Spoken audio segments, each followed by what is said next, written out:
السلام علیکم ورحمۃ اللہ وبرکاتہ۔ الحمد للہ رب العالمین والعاقبۃ للمتقین والصلاۃ والسلام علی رسولہ الکریم۔ محترم حضرات، آج جمعرات ہے اور 20 فروری 2025۔ سوالات جو ہے سفر کی وجہ سے کم آئے ہیں، بہرحال جو آئے ہیں انشاءاللہ ہم سب کا جواب دینے کی کوشش کریں گے۔ اللہ تعالیٰ ہم کو صحیح بات کہلائے اور آپ کو صحیح بات سمجھنے کی توفیق عطا فرمائے۔ سوال آیا ہوا ہے کیونکہ رمضان کی آمد ہے تو پوچھا گیا ہے ایک بہن کی طرف سے کہ اگر میں بچے کو فیڈنگ کراتی ہوں یعنی دودھ پلاتی ہوں تو کیا میں روزہ چھوڑ سکتی ہوں یا نہیں؟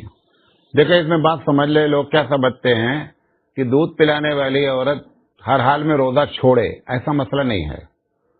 اگر روزہ رکھنے کی وجہ سے بچے کو تکلیف ہونے کے چانسز ہیں تب ایسی شکل میں عورت کو اختیار ہے کہ روزہ چھوڑ سکتی ہے، اور اگر اسے معلوم ہے کہ نہیں کچھ بھی نہیں ہے تو روزہ رکھنا چاہیے۔ اور دوسری غلط فہمی یہ ہے کہ وہ سمجھتی ہیں کہ میں روزہ چھوڑ دوں 30 دن کے اور اس کے بعد اس روزے کا ہم کیا کر دیں، فدیہ ادا کر دیں۔ فدیہ ایسے نہیں ہوتا ہے۔ فدیہ اس وقت ہوتا ہے جب آدمی یہ سمجھ لے کہ اب زندگی میں کبھی بھی روزہ رکھنے کے لائق ہی نہیں ہوں، تب فدیہ ادا ہوتا ہے۔ فدیہ ایسے نہیں ہوتا ہے، بلکہ روزہ چھوڑنے کا کفارہ نہیں بلکہ قضا لازم آتی ہے کہ آپ 30 دن کے روزے رکھیں، جتنے دن بھی چھوٹے ہیں اتنے دن کے روزے رکھے جائیں۔ اسی طرح پوچھا گیا ہے کہ میں رمضان میں سفر کرتا ہوں اور سفر میں ساری سہولتیں مجھے موجود ہیں، اس کے باوجود بھی اگر میں روزہ چھوڑ دوں تو کیا میں گنہگار ہوں گا؟ نہیں، سفر میں ایسا نہیں ہے۔ سفر میں آپ کو اختیار ہے، چاہے سفر آرام دہ ہو یا تکلیف دہ ہو، مسافر کو روزہ چھوڑنے کا اختیار ہے، اور اگر روزہ رکھنا چاہے تو وہ رکھ سکتا ہے۔ اس کو بھی یہ سمجھ لینا چاہیے کہ جتنے روزے اس نے چھوڑے ہیں لازم ہے کہ اس کی کیا کرے، قضا کرے۔ فدیہ نہیں دے سکتا ہے کہ ایک روزے کا فدیہ اس نے 2.25 کلو گیہوں طے کر لیا کہ 2.25 کلو گیہوں یا اس کی قیمت ہم ادا کر دیں گے اور 30 دن کے لحاظ سے جوڑ کر کے دے دیں گے، اور مسافر تھے اس لیے فدیہ نہیں ہوگا بلکہ روزہ کی قضا کرنی پڑے گی جب رمضان گزر جائے گا اس کے بعد۔ ایک صاحب نے پوچھا ہے کہ کیا زکوٰۃ کی رقم مسجد، مدرسہ یا قبرستان کی تعمیر میں لگ سکتی ہے کہ نہیں؟ اس پہ جو فتویٰ ہے بہت واضح انداز میں ہے۔ زکوٰۃ کون دے، زکوٰۃ کتنی دے، زکوٰۃ کب دے، یہ 3 اہم سوال ہیں۔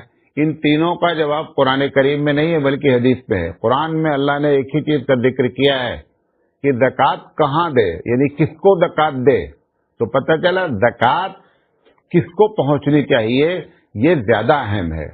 تو وہاں پر اللہ تعالیٰ نے مسجد کی تعمیر اور مدرسے کی تعمیر اور قبرستان کی تعمیر میں کا ذکر قرآن میں نہیں کیا ہے۔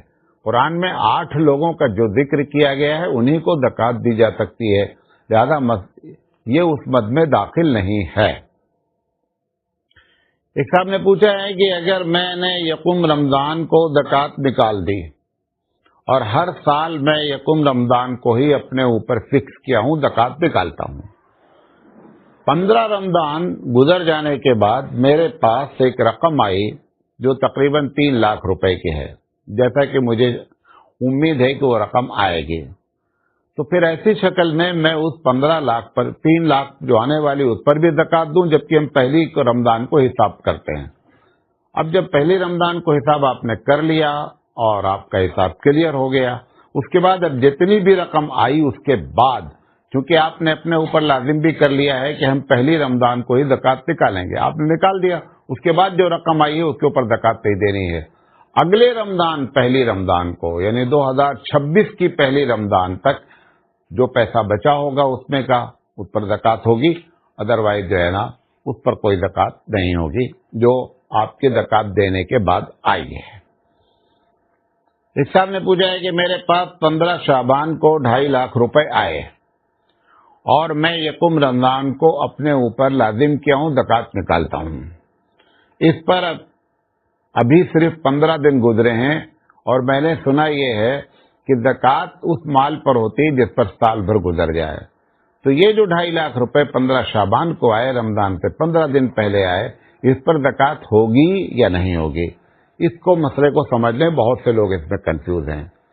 اگر وہ آدمی صاحب نصاب ہے اور ہمیشہ زکوٰۃ دیتا ہے پہلی رمضان کو، اور اس کے پاس ایک رقم 15 دن پہلے آئی ہے جس پر سال نہیں گزرا ہے، تو بھی اس کو اس رقم کو شامل کرنا پڑے گا اور زکوٰۃ دینی پڑے گی. ہاں، ایک آدمی صاحب نصاب نہیں ہے، اس کے پاس 15 شعبان کو رقم آ گئی اور پھر اس کے بعد رمضان شروع ہو گیا، تو رمضان کو اس زکوٰۃ کا مہینہ نہیں کہ رمضان آ گیا تو زکوٰۃ دے دیں. اگلی سال چونکہ صاحب نصاب نہیں ہے، اگلی سال دیکھا جائے گا کہ 15 شعبان کو اس کے پاس کتنا پیسہ ہے. اگر صاحب نصاب ہو گیا رہے گا تو اس کو زکوٰۃ دینی ہوگی، ادروائز اس کے اوپر زکوٰۃ نہیں ہوگی. پوچھا گیا ہے دوسرا سوال کہ میرے پاس 10 لاکھ روپے تھے، لیکن رمضان سے 2 دن پہلے بچے نے گاڑی خریدی اور مجھے 5 لاکھ روپے اس میں سے خرچ کر دینا پڑا. اگر 2 دن پہلے ہم گاڑی نہ خریدتے تو پہلی رمضان کو ہم 10 لاکھ پر زکوٰۃ دیتے. 2 دن پہلے میں نے گاڑی خرید لی اور 5 لاکھ روپے خرچ ہو گئے اور میرے پاس اب 5 لاکھ روپے بچے، تو میں 10 لاکھ پر زکوٰۃ دوں کیونکہ 2 دن پہلے ہی خرچ ہوئے ہیں، یا میں 5 لاکھ پر زکوٰۃ دوں؟ کیونکہ آپ نے اپنے اوپر پہلی رمضان کو تاریخ متعین کر رکھی زکوٰۃ دینے کی، اس سے 2 دن پہلے خرچ ہو گیا پیسہ 5 لاکھ، بچا 5 لاکھ، تو اب صرف 5 لاکھ پر ہی زکوٰۃ دینی ہے. 10 لاکھ پر زکوٰۃ دینے کی ضرورت ہے کیونکہ وہ پیسہ خرچہ ہو گیا. اب آپ یہ کہہ سکتے ہیں کہ لوگ پھر ایسا کریں گے کہ رمضان سے پہلے خرچہ کر دیں گے، زکوٰۃ نہیں دیں گے. اگر لوگ ایسا اس وجہ سے کریں گے کہ زکوٰۃ سے بچ جائیں تو زکوٰۃ سے مفتی صاحب نے تو بچا دیا، لیکن اللہ جان رہا ہے کہ آپ نے یہ کام کیوں کیا ہے، تو اللہ اس لحاظ سے آپ سے مواخذہ کرے گا. اور دوسری چیز یہ ہے کہ آپ یہ کیوں سمجھ رہے ہیں کہ زکوٰۃ سے تو ہم بچ گئے. 5 لاکھ کی گاڑی آپ نے خرید لیا، گاڑی خریدنے کے بعد اگر 2 گھنٹے کے بعد بھی آپ اس گاڑی کو بیچیں جس کو 5 لاکھ میں ابھی آپ نے خریدا ہے، تو 5 لاکھ میں گاڑی نہیں بکے گی، بلکہ 4,90,000 کے، تو گویا 10,000 روپے آپ کے ایسے چلے گئے. تو زکوٰۃ کوئی بچا بھی لیتا ہے سامان خریدنے کی وجہ سے، جو سامان خریدتا ہے اس کی ویلو کیا ہوتی ہے؟ کم ہو جاتی ہے. تو بات وہی ہو گئی. اس میں کیا ہوا؟ 10,000 روپے کم ہوئے، ثواب کچھ نہیں ملا. وہ اللہ کے راستے میں 10,000 روپے جاتے تو اس کو کیا ملتا؟ ثواب ملتا. پوچھا گیا ہے کہ ایک شخص کا انتقال ہوا ہے، اس کی ایک بہن ہے اور 4 چچا داد بھائی ہیں، تو وراثت کیسے تقسیم ہوگی؟ جو وہ چچا کے لڑکے ہیں اور ایک بہن ہے، تو بہن گویا کی بیٹی کی جگہ پر ہو جائے گی اور آدھی وراثت بہن کو جائے گی. 100 روپے میں اگر چھوڑا ہے بہن نے تو 50 روپیہ اس کی ایک بہن کو چلا جائے گا، اور 50 روپیہ جو 4 چچا داد بھائی ہیں وہ برابر برابر بانٹ لیں گے. ایک صاحب نے پوچھا ہے کہ میرے پاس ایک مکان ہے اور جس کی ویلو 1 کروڑ روپے ہے، میں نے اس مکان کو کرائے پر اٹھا رکھا ہے، تو میں 1 کروڑ پر زکوٰۃ دوں گا جو مکان کی ویلو ہے آج، یا یہ کہ جو اس کی آمدنی ہو رہی ہے کرائے اس پر زکوٰۃ دوں گا؟ جو کرائے پر دیا ہوا ہے سامان اس کی اصل ویلو پر زکوٰۃ نہیں ہوتی ہے، جو انکم ہو رہی ہے اس انکم پر زکوٰۃ ہوگی. مثال کے طور پر آپ کے پاس 1 کروڑ کا گھر ہے اور اس میں 25,000 روپے ہر مہینہ کرایہ آتا ہے، تو 1 کروڑ پر تو زکوٰۃ ہوگی نہیں. یہ 25,000 روپے آتا ہے اور سال بھر میں جتنا پیسہ آیا ہے اس میں سے کھانے پینے کے بعد جو بچا ہے، اگر یہی صرف ایک آمدنی ہے تو یہ دیکھا جائے گا کہ اتنا بچا ہے کہ نہیں بچا ہے، کہ یہ صاحب نصاب ہے یا نہیں ہے. اور اگر صاحب نصاب ہے، 25,000 روپے مہینہ آنے کے بعد اس کے پاس سال بھر میں خرچہ پانے کے بعد اس میں سے 50,000 روپے صرف بچے ہیں، تو 50,000 پر زکوٰۃ دے دے گا. لوگ کیا سمجھتے ہیں کہ 25,000 ہر مہینہ جو آ رہا ہے تو 12 مہینے کے لحاظ سے جو کرایہ ہوگا ٹوٹل کرائے پر زکات دیں گے. ٹوٹل کرائے پر اس وقت زکات دیں گے جب پورا پیسہ جمع رہے گا. اگر اس میں سے خرچہ ہو گیا ہے تو جو بچا ہے اسی کے اوپر زکات دینی ہوگی. پوچھا گیا ہے کہ قسط وار سامان جو خریدا جاتا ہے تو اس کی کیا شرط ہے کہ وہ جائز ہو. دیکھیں بہت سے سامان قسط میں خریدے جاتے ہیں جس کو ایم آئی یا کچھ بولتے ہیں ہر مہینہ. اس میں 2 شرطیں ہیں. اگر 2 شرط پائی جائے گی تو ایسا سامان خریدنا جائز ہے. نمبر 1، پہلے دن یہ طے ہو جائے کہ اس سامان کی ویلو قیمت کتنی ہے. مثال کے طور پر وہ سامان 10,000 کا ہے یا 1 لاکھ کا مان لو ہے، 1 لاکھ کا ہے. وہ کہہ رہا ہے کہ تم اس کو اگر قسط وار لوگے تو ہم 1,10,000 روپے تم سے لیں گے، یعنی 10,000 روپے زیادہ لیں گے، اور 1,10,000 روپے کی قسط باندھتا ہے وہ. تو پہلی شرط کیا ہے کہ متعین ہو جائے کہ کتنے کا مال ہے، یہ 1,10,000 کا ہے. دوسرا یہ کہ 10 قسطوں میں ادا کریں گے آپ، تو گویا 11,000 روپے ہر مہینہ آپ کیا کریں گے، زکات وہ قسط ادا کریں گے. اگر خدا نخواستہ قسط میں یہ ہوا کہ ہم 10 قسطوں میں نہیں ادا کر سکے بلکہ 12 قسط یا 13 قسط ہونے لگی، تو جس کا سامان ہے وہ یہ نہ بولے کہ 10 قسطیں اگر بڑھی تو یہ 1,10,000 کے بجائے آپ کو 1,12,000 دینا پڑے گا. وقت زیادہ ہونے کی وجہ سے اس کی اصل قیمت جو پہلی مرتبہ طے کی اس سے زیادہ نہیں ہونا چاہیے، وہ 1,10,000 روپے. اگر یہ 2 شرطیں پائی جائیں گی تب پھر ایسی شکل میں قسط پر سامان لینا دینا جائز ہے. پوچھا گیا ہے کہ مولانا صاحب تبلیغ لوگ تقریروں کے ذریعے کرتے ہیں، تبلیغ لکھ کر کے کی جاتی ہے، کتابی شکل میں ہوتی ہے، اور ایک تبلیغ عملی ہوتی ہے.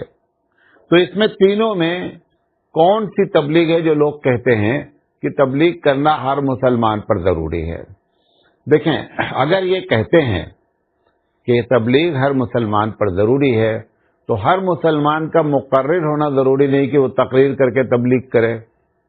تو پتہ چلا تقریر کے ذریعے تبلیغ کرنا ضروری نہیں، کیونکہ ہر آدمی کے بس میں نہیں ہے تقریر کرنا.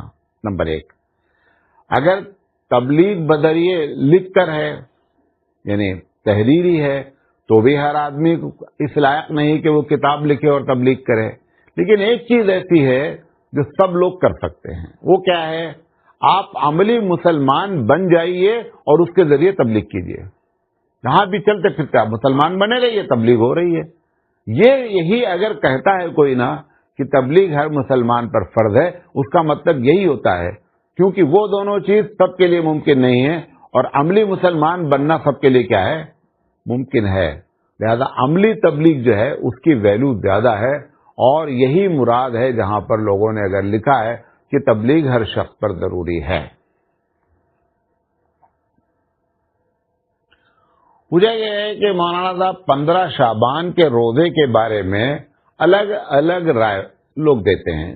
کچھ لوگ کہتے ہیں کہ اس کی بڑی فضیلت ہے، 1 سال کے گناہ معاف ہو جاتے ہیں، کوئی 2 سال کا کہتا ہے، کوئی کہتا ہے کہ اس کی کوئی فضیلت نہیں ہے. یہ لوگوں نے گڑھ رکھا ہے، اور کوئی درمیان کی بات کرتے ہیں. دیکھیں 3 رائے ہے کہ 15 شعبان کوئی تہوار ہے یا کوئی چیز ہے. تو ایک رائے یہ ہے یہ کچھ بھی نہیں ہے، لوگوں نے بنا رکھا ہے، یہ بھارت والوں نے ہی بنا رکھا ہے. دوسری رائے یہ ہے کہ 15 شعبان بہت کچھ ہے، یہ بھی بھارت والوں نے بنا رکھا ہے. تیسرا یہ ہے کہ اگر کوئی آدمی اس میں 15 شعبان میں خاص کر رات میں عبادت کرتا ہے، اب تنہائی میں، اجتماعی شکل میں، انفرادی طور پر، اور صبح روزہ رکھتا ہے، تو یہ 2 عمل کرنا جائز ہے. تو یہ 3 رائے جو ہیں اس کی وجہ بتا دیتے ہیں. جن لوگوں نے کہا کہ 15 شعبان کوئی چیز نہیں ہے، حقیقت میں یہ بات میری سمجھ سے صحیح نہیں ہے، کیونکہ 15 شعبان کے بارے میں صحیح حدیث جس کو ناصر الدین البانی نے بھی صحیح کہا ہے رحمۃ اللہ علیہ. لہذا حدیث صحیح ہے 15 شعبان کی، یہ الگ بات ہے کہ یہی ایک صحیح حدیث ہے کہ اللہ کے رسول صلی اللہ علیہ وسلم نے فرمایا کہ اللہ تعالیٰ 15 شعبان کو سمائے دنیا پر آتا ہے اور جو لوگ دعائیں مانگتے ہیں ان کی دعا کو قبول کرتا ہے۔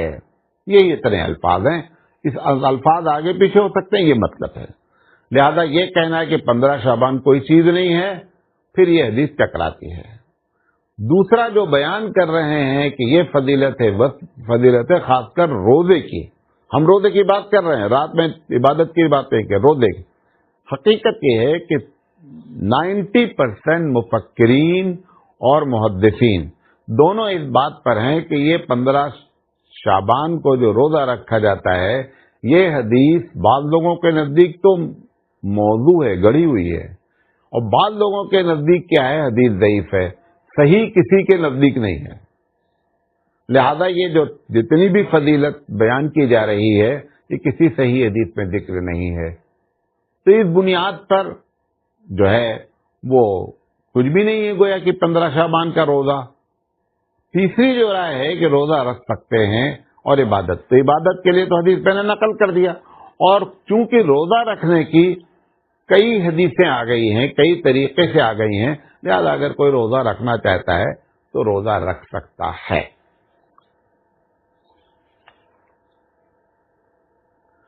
ایک صاحبہ نے پوچھا ہے کہ جہاں شوہر کا انتقال ہوا ہے وہیں پر عدت گزارنا ضروری ہے کیا؟ ابھی شوہر کا انتقال اگر کہیں دوسرے شہر کے ہاسپٹل میں ہوا ہے تو اسی شہر میں تھوڑی عدت گزارے گی۔ عدت گزارنے کے لیے بیوی کو شوہر کا گھر سب سے زیادہ افضل ہے۔ اگر اس کو اس گھر میں سیکیورٹی ہے اور اس کی ضرورت کی چیزیں پوری ہو سکتی ہیں تو اس کے گھر میں گزارے، اور اگر ویسا نہیں ہے تو پھر ایسی شکل میں وہ اپنے میکے بھی جا کر عدت گزار سکتی ہے۔ پوچھا گیا خلا کی عدت کتنی ہے؟ اس مسئلے میں دو رائے ہے۔ ایک رائے یہ ہے کہ خلا کی عدت آدھی ہے، لیکن یہ مسلک میرا اپنا اندازہ ہے کہ شاید ائمہ اربعہ کا نہیں ہے۔ ائمہ اربعہ کا مسلک یہ ہے کہ خلا کی عدت میں اور طلاق کی عدت میں کوئی فرق نہیں ہے، عدت پوری گزارے گی۔ اور معقول بات ہے کہ جو عدت کی بڑی وجہ ہے کہ استبراء رحم، یہ معلوم ہو جائے کہ عورت حمل سے ہے یا نہیں ہے، لہذا اس میں 3 مہینے کی جو بات کہی گئی ہے، یعنی 3 ناپاکی یا 3 پاکی بعض لوگوں کے نزدیک، تو کوئی فرق نہیں ہے، عدت طلاق کی بھی وہی ہے، خلا کی بھی وہی ہے۔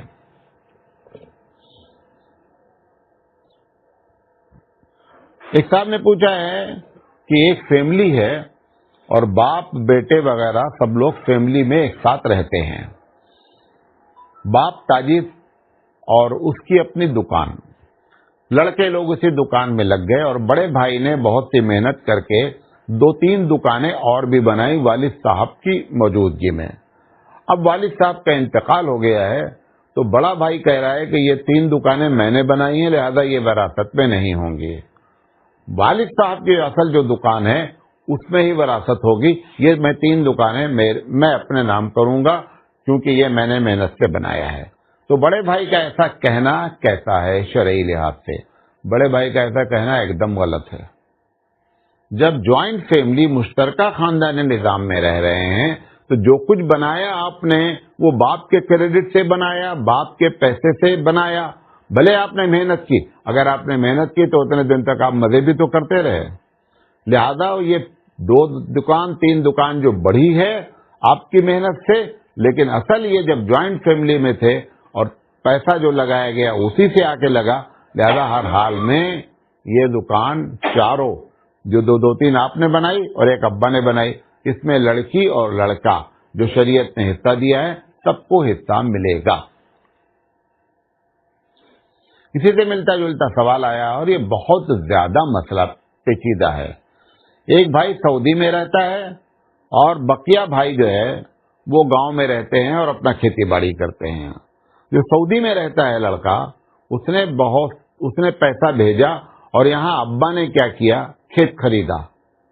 اب وہ جب واپس آ گئے سعودی سے تو وہ اور باپ کا انتقال بھی ہو گیا، تو ان کا کہنا یہ ہے کہ میں نے پیسہ بھیجا اور ابا نے زمین خریدی ہے، تو یہ جتنا میرا پیسے کی وجہ سے زمین خریدی گئی، اس میں بقیہ بھائیوں اور بہنوں کو میں حصہ نہیں دوں گا، یہ کھیت میں اپنے نام کروں گا۔ تو ان کا کرنا ایسا ہے۔ ابھی بتایا یہ مشترکہ خاندانی نظام تھا، آپ نے ابا کے ہاتھ میں پیسہ دے دیا۔ ہاں، اگر آپ یہ کہتے کہ دیکھو ابا یہ میں پیسہ آپ کو بھیج رہا ہوں اور یہ زمین ہماری ہے، بھلے وہ اپنے نام خریدتے، تم موجود نہیں تھے تو بھی وہ زمین تمہاری ہو سکتی تھی، لیکن اگر تم نے کچھ بھی نہیں کہا ہے تو اس کا مطلب یہ مشترکہ خاندانی نظام تھا، لہذا آپ کے پیسے سے بھی جو زمین خریدی گئی ہے اس میں بھی سب کی وراثت ہوگی۔ واللہ اعلم بالصواب۔ ایک صاحب نے پوچھا ہے کہ مولانا صاحب ایک مرتبہ گروپ میں یہ بات سنی تھی کہ آپ جس طریقے سے ہبلی میں مدرسہ اور مسجد کی تعمیر کرائی ماشاءاللہ چل رہا ہے، ایسے ہی آپ نے اپنے گاؤں فیض آباد اجودھیا میں جو مدرسہ اور تعمیر بنایا ہے کیا ہے وہ کہاں تک پہنچا اور اس میں تعلیم شروع ہوئی یا نہیں، اور یہ بات آپ گروپ میں ڈالیے گا تاکہ ہمارے گروپ میں سبھی لوگوں کو یہ بات معلوم ہو جائے۔ سبھی جب اب سوال جواب آ گیا ہے تو سبھی کو جائے گا۔ اتفاق ایسا ہے، بلکہ حسن اتفاق ایسا ہے کہ وہ مسجد اور مدرسہ تقریباً گرچہ تھوڑا بنا ہے، ابھی 8 کمرے بنے ہیں، اور مسجد تقریباً برآمدہ چھوڑ کر کے پوری مسجد تیار ہو گئی ہے۔ حسن اتفاق ایسا ہے کہ کل اس کی اوپننگ ہے، یعنی کل 22، آج 21 تاریخ ہے، 20 ہے، کل 21 ہے، تو 21 کو انشاءاللہ جمعہ کا دن ہے، کل انشاءاللہ 21 فروری 2025 کو اس کا افتتاح رکھا گیا ہے۔ تو گروپ والے بھی جان لیں، اور انشاءاللہ میں اسی کے لیے آج کل سفر کر کے گاؤں آیا ہوا ہوں، کل اس کا افتتاح ہے، تو اس پوزیشن میں ہے، اور آپ لوگ جو لوگ قریب والے ہیں وہ اس کے افتتاح میں بھی آ سکتے ہیں، آپ سبھی کو جو ہے وہ دعوت دی جاتی ہے۔ تو بہرحال یہ یہاں تک معاملہ پہنچا ہے، اور دعا کریں کہ انشاءاللہ شوال سے مدرسے کا داخلہ بھی شروع ہو جائے گا اور انشاءاللہ تعلیم بھی شروع ہو جائے گی۔ تو مسجد تو تقریباً برآمدہ چھوڑ کر تقریباً تیار ہی ہے، اور مدرسے میں بھی 8 کمرے الحمدللہ تیار ہیں، تو اور ابھی 2 مہینے کا ٹائم ہے، تو اس میں جو تھوڑی موڑی کمی ہے وہ بھی انشاءاللہ پوری کر لی جائے گی۔ ایک صاحبہ نے پوچھا ہے کہ میں اپنے شوہر سے 15 سال سے الگ رہ رہی ہوں، اور اب تک میری ملاقات ان سے نہیں ہوئی ہے، اور اب انہوں نے مجھے طلاق دے دی ہے، تو کیا مجھے عدت گزارنی ہوگی؟ 50 سال تک بھی اگر آپ ان کے نکاح میں رہتے ہیں اور جب بھی وہ طلاق دیتے تو عدت گزارنا لازم، ملاقات ہوئی ہے نہیں ہوئی اس سے بحث نہیں ہے، عدت گزارنا لازم ہے۔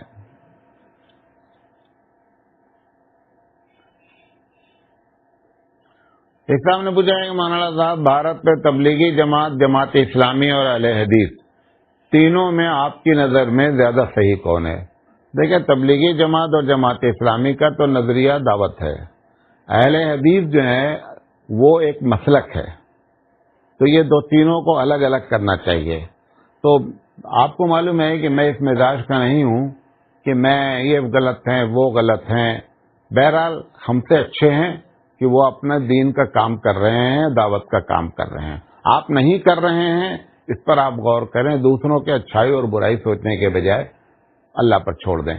اچھا، جب تک جمہور کسی کو غلط نہیں کہیں، وہ آپ لوگوں کو معلوم ہے کہ میں جو ٹرسٹ چلاتا ہوں اس کا نام بھی اعتدال ہے، میرے فارغین ہبلی کے مدرسے کے بھی اعتدالی کہلاتے ہیں، اور میرا مزاج بھی اعتدال ہے۔ تو جب تک جمہور کسی کو غلط نہیں کہتا ہے، میں کسی کو غلط نہیں کہتا ہوں۔ ہاں، جب مجھے سے قادیانیوں کو سب نے غلط کہا، ہم بھی غلط کہتے ہیں۔ تبلیغی جماعت کو کچھ لوگ غلط کہتے ہیں، کچھ لوگ جماعت اسلامی کو غلط کہتے ہیں، کچھ لوگ اہل حدیث کو غلط کہتے ہیں۔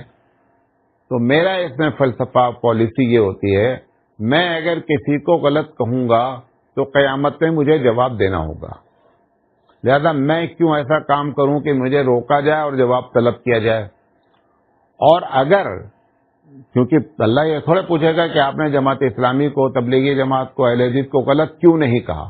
ہاں، اگر میں نے غلط کہا ہے تو پھر مجھ سے سوال ہوگا، لہذا میں آخرت پہ اس پوزیشن میں نہیں ہوں کہ میں اللہ کے سامنے کھڑے ہو کر کے بحث کروں. جو سیکیورڈ معاملہ ہے, محفوظ معاملہ ہے, وہ یہ ہے کہ ان معاملے میں آدمی غلط نہ کہے, اللہ پر چھوڑ دے. ہاں, جمہور جس کو غلط کہہ دیں آپ اس میں شامل ہو جائیے.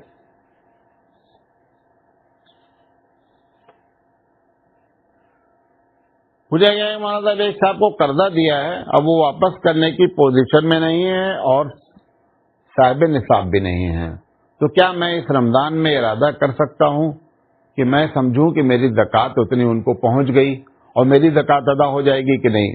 قطعی نہیں ادا ہوگی. یہ بہت سے لوگ کرتے ہیں.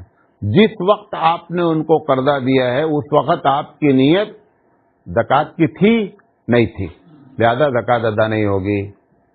آپ کو ہر حال میں زکوٰۃ الگ سے دینی ہوگی. محض یہ کہ اب پیسہ میرا ڈوب رہا ہے تو چلو اس کی زکوٰۃ کی نیت کر لیں, ایسا نہیں ہو سکتا ہے. پوچھا گیا دعا مانگنے کا سنت طریقہ کیا ہے؟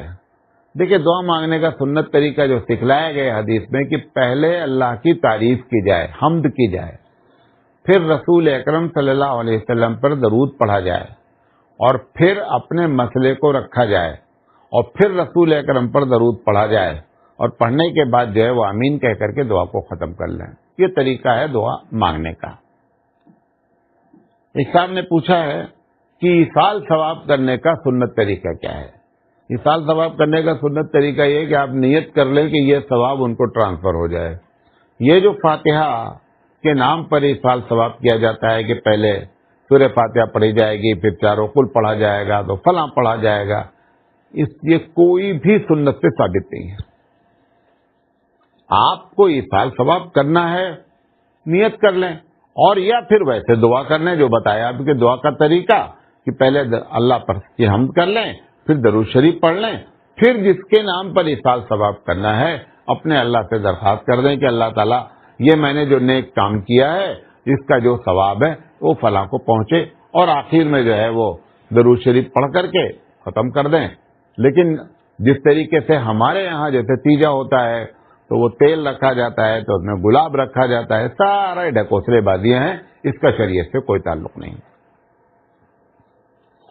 ایک صاحب نے پوچھا ہے کہ مولانا صاحب مجھے پڑا ہوا پیسہ ملا ہے, اب یہ معلوم کرنا ہے کہ اس کو کیا کریں, کیا میں اس کو استعمال کر سکتی ہوں؟ کسی بہن نے سوال کیا ہے. دیکھیں, لقطہ کہتے ہیں اس کو. جو پڑا ہوا پیسہ ملا ہوا ہے تو پہلے تو یہ تحقیق کی جائے کس کا ہے, اگر معلوم ہو جاتا ہے تو اس کے حوالے کر دیا جائے, اور اگر نہیں معلوم ہو رہا ہے تو پھر اس کی دو شکل ہے. اب اگر آپ خود غریب ہیں, فقیر ہیں, پریشان ہیں, تو یہ سمجھ لیں کہ اس آدمی نے مجھ کو صدقہ کر دیا, اس کو صدقے کا ثواب پہنچ جائے اور آپ اس کو استعمال کر لیں. دوسری شکل یہ ہے کہ اگر آپ محتاج اور غریب نہیں ہیں تو پھر ایسی شکل میں یہ پیسہ کسی غریب کو دے دیا جائے, اور یہ نیت کی جائے کہ اللہ تعالیٰ اس کا ثواب اس کو پہنچے جس کا یہ پیسہ ہے. اور یہ بھی یاد رکھیں, یہ بھی نیت رہنی چاہیے کہ اگر خدا نہ خواستہ وہ بندہ واپس آ گیا اور بولا میں نے سنا ہے کہ میرا پیسہ جو گرا تھا وہ آپ پائے ہیں, اور تصدیق ہو گئی کہ صحیح کہہ رہا ہے, تو یہ بھی نیت ہونا چاہیے کہ اگر میں خود خالی ہوں یا میں نے کسی کو ثواب کی نیت سے دے دیا ہے تو بھی آپ کو اس کا پیسہ واپس کرنا پڑے گا. اس نیت سے کیا جا سکتا ہے. ایک صاحب نے پوچھا ہے کہ جب مولانا قرآن اور حدیث موجود ہے تو لوگ یہ اماموں کی تقلید کیوں کرتے ہیں؟ تو میں ایک بات بتا دوں آپ کو, یہ ایک افواہ ہے. امام کی تقلید ہوتی کہاں ہے؟ جو مسائل قرآن حدیث سے ثابت ہیں اس میں امام کی کوئی تقلید کرتا ہی نہیں ہے. مثال کے طور پر 5 وقت کی نماز صحیح حدیث سے ثابت ہے, اس میں کوئی امام کی بات نہیں مانتا, اس میں ڈائریکٹ جو سب سے بڑے امام ہیں انہی کی بات مانی جا رہی ہے, وہ رسول اکرم صلی اللہ علیہ وسلم ہے. یہ غلط فہمی پیدا کی جا رہی ہے. جہاں پر احکامات کلیئر ہیں وہاں پر کوئی بھی چاروں امام کسی کی تقلید نہیں کی جاتی ہے, اس میں ڈائریکٹ اللہ رسول کی بات مانی جاتی ہے. فجر میں 2 رکعت نماز فرض ہے, یہ صحیح حدیث سے ثابت ہے کہ نہیں؟ ثابت ہے. لہذا آپ کس کی بات مان رہے ہیں؟ نبی کریم صلی اللہ علیہ وسلم کی بات مان رہے ہیں. پھر معاملہ کہاں پر آتا ہے کہ جب ان امام کی بات مانی جاتی ہے؟ تو پہلی وجہ یہ ہوتی ہے کہ جس مسئلے میں حدیث اور قرآن خاموش ہے, بتایا ہی نہیں کچھ ہے. اس میں کیا کیا جاتا ہے کہ ان چاروں امام کے ماننے والے وہ دیکھتے ہیں کہ ہمارے امام صاحب نے اس میں کیا اجتہاد کیا ہے وہ مان لیتے ہیں. اور اگر وہ اجتہاد غلط ہوا ہے خدا نخواستہ تو مجتہد کیا ہوتا ہے؟ مصیب ہوتا ہے. یعنی مجتہد کو ثواب ملتا ہے. غلط بھی اجتہاد کر دیا ہے تو بھی ایک ثواب حدیث میں آتا ہے, اور صحیح ہو گیا ہے تو دو. تو پتہ چلا وہاں پر امام کی بات مانی جاتی ہے جہاں پر قرآن حدیث میں مسئلہ ذکر نہیں ہوتا. یہ نمبر 1 بات ہے. نمبر 2, وہاں پر امام صاحب کی بات مانی جاتی ہے جب ایک مسئلے میں کئی حدیثیں آ جاتی ہیں یا کم سے کم 2 حدیث آ گئی. اب یہ بندہ سمجھ ہی نہیں پا رہا ہے کہ کس حدیث پر کس حدیث پر ہم عمل کریں. مثال کے طور پر ایک حدیث آ رہی ہے کہ اللہ کے رسول رفع الیدین کرتے تھے, ہاتھ اٹھاتے تھے رکوع کے وقت بھی اور 2 رکعت پہ جو بھی ہے. دوسری حدیث آ رہی ہے عبداللہ بن مسعود رضی اللہ تعالیٰ عنہ کی کہ نبی کریم صلی اللہ علیہ وسلم جب نماز شروع کرتے تھے تو دونوں ہاتھ کو اٹھاتے تھے, اس کے بعد پھر پوری نماز میں کبھی نہیں اٹھاتے تھے. اب سوال یہ 2 حدیث آ گئی. یہاں پر بندہ چونکہ عالم نہیں ہے, تحقیق نہیں کر پاتا ہے, اسے معلوم نہیں ہو رہا ہے کہ کس حدیث پر عمل کیا جائے. یہ دونوں حدیث آپس میں کیا کر رہی ہیں؟ ٹکرا رہی. ایسے موقع پر ہم اپنے سے زیادہ ان ائمہ کو قابل جانتے ہیں جنہوں نے اپنی پوری زندگی ایسے مسائل کو سمجھنے میں اور ایسے مسائل کو بتانے میں لگائی ہے. لہذا ہماری کوئی حیثیت نہیں. ایسے موقع پر ہم امام کی بات مانتے ہیں کہ انہوں نے اس اختلاف والی حدیث میں کس کو سمجھا ہے, لہذا ان کی بات مان لی جاتی ہے. اور اگر یہ سمجھ رہے ہیں آپ کہ قرآن حدیث میں مسئلہ ایک ذکر ہو, اس کے باوجود بھی امام کی بات مانتا ہے کوئی نہیں مانتا. جھوٹ بے یہ افواہ پھیلائی جا رہی ہے. تو 2 بنیادی وجہ ہو گئی. جہاں پر مسئلہ قرآن حدیث کا خاموش ہے وہاں پر امام کو مجتہد مان کر ان کی بات مان لی جاتی ہے. دوسرا کیا بتایا کہ جہاں پر حدیثیں مختلف آ جاتی ہیں اس وقت دیکھا جاتا ہے کہ ہمارے امام نے ان دونوں حدیثوں میں کس کو ترجیح دی ہے, وہ اس کو بندہ مان لیتا ہے.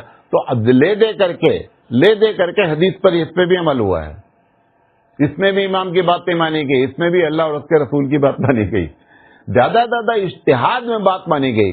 اور اجتہاد کے بارے میں بھی اللہ کے رسول کی حدیث ہے کہ جب تم کو کوئی مسئلہ قرآن حدیث میں نہ ملے تو کیا کرو گے, تو انہوں نے بتایا ہم یہ کریں گے, وہ بھی حدیث پر عمل ہو گیا. تو لے دے کر کے سارا مسئلہ کس پر ہوا؟ حدیث پر عمل ہوا ہے. کوئی کسی امام کی بات مانتا نہیں ہے. ہاں اگر کوئی بے وقوفی میں یہ بات کر دے کہ اللہ کے رسول جو کہہ رہے ہیں ٹھیک ہے لیکن میں اپنے امام کی ہی بات کو مانوں گا, اب شرک ہوا. یہ اگر دونوں کا موازنہ کرنے کے بعد اس نے کہہ دیا کہ میں تو امام صاحب کی بات مانوں گا, تو پھر ایسا کہنے والا مشرک ہے. ایسا نہیں کہنا چاہیے. ہم اصل ہمارے امام کون ہیں؟ وہ رسول اکرم صلی اللہ علیہ وسلم ہیں. تو چاروں مسئلے میں آپ نے رسولی کی بات مانی ہے. امید ہے کہ میں اپنی بات آپ کو سمجھا لے گیا ہوں گا.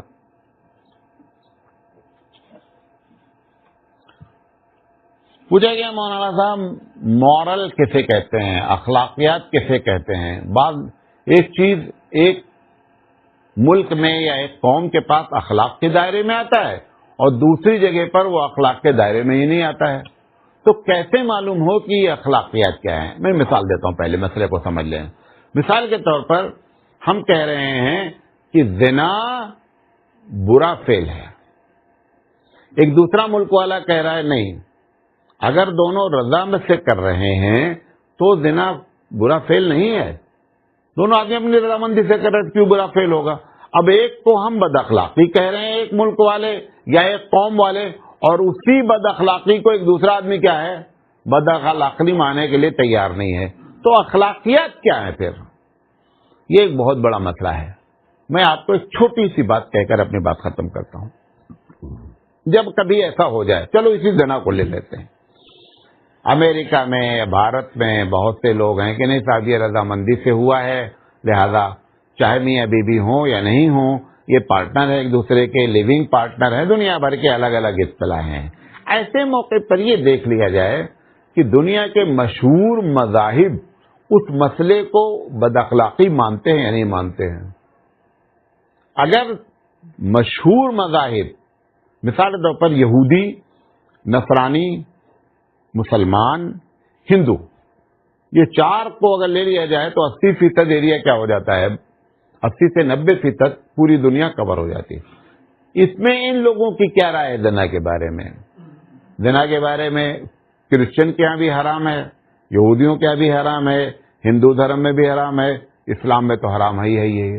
لہذا اب اگر انفرادی طور پر لوگ جو رائے دے رہے ہیں، یا بھلے قانون ہی پارلیمنٹ سے بنا لیں کہ یہ جرم نہیں تو بھی اس کو جرم جانا جائے اور اس کو بد اخلاقی کی کیٹیگری میں شامل کیا جائے. اس طریقے سے بد اخلاقی کو اگر آپ چاہیں تو سمجھ سکتے ہیں کہ بد اخلاقی کسے کہتے ہیں. یہ باتیں آپ کے سامنے رکھنا چاہتے تھے. امید ہے بات سمجھا لے گیا ہوں گا. وآخر دعوانا ان الحمدللہ رب